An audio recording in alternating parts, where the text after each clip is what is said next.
কি বলে বলে বিনা পয়সায় দিন দুনিয়ার শান্তি ও মঙ্গল।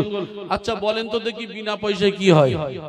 এই মাইকে কথা বলছেন ভাড়া লাগেনি? চাল ডাল প্যান্ডেল এসব সব ভাড়া লাগে না? লাগে না? কথা বলে।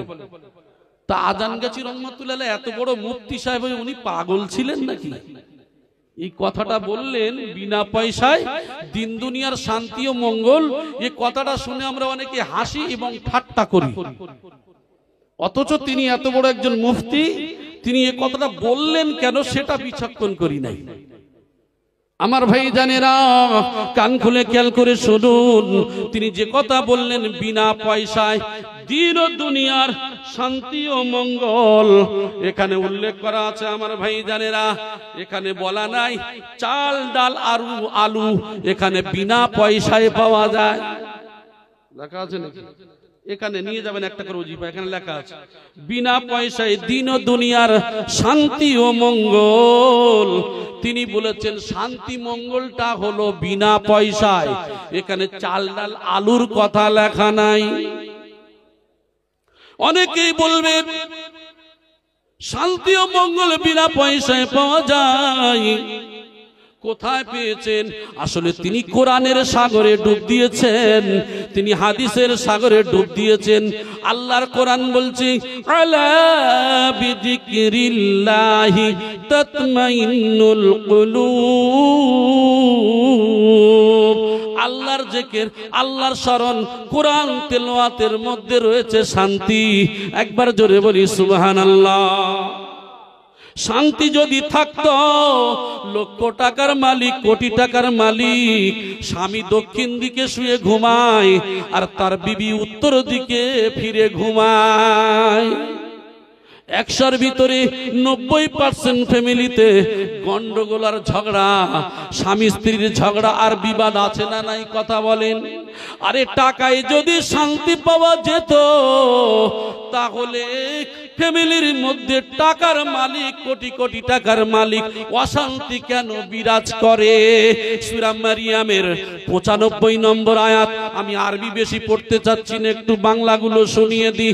আল্লাহর কোরআন জ্বালিয়ে দিচ্ছে, ও বিশ্বের মানুষেরা, তোমরা যত মৌলানার কাছে যাও, তোমরা যত হুজুরের কাছে যাও, তোমরা যত তাবিজ কবজ করো না কেন,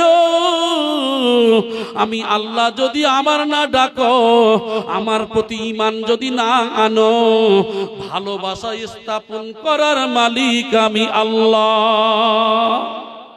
আমি আল্লাহ, তোমরা আমার ডাকবে না, তোমরা আমার প্রতি বিশ্বাস করবে না।